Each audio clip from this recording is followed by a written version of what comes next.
Bugün, yəni 30 sentyabr 2025 Polşada Oğlanlar Günü kimi qeyd olunur.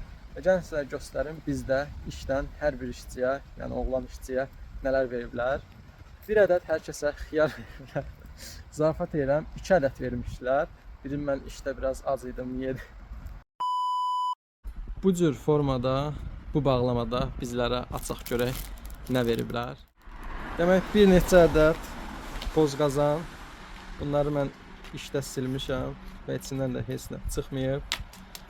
Poz qazan yox, daha doğrusunu desək, poz uduz.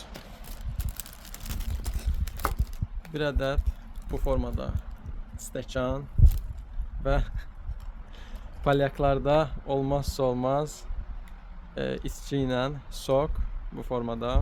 Bununla yanaşı bizdə işdə şirkət sağ olsun bugün münasibəti ilə gözəl bir süfrə açmışdı. Gözəl təamlar, mətbəxdə 100 adam var idi, 100 oğlan var idi. Biraz qarma-qarışıqlıq idi, biraz səs-küy idi deyə onu göstərə bilməyəcəm. Yəni bu formada da Polşada Oğlanlar Günü qeyd olunur.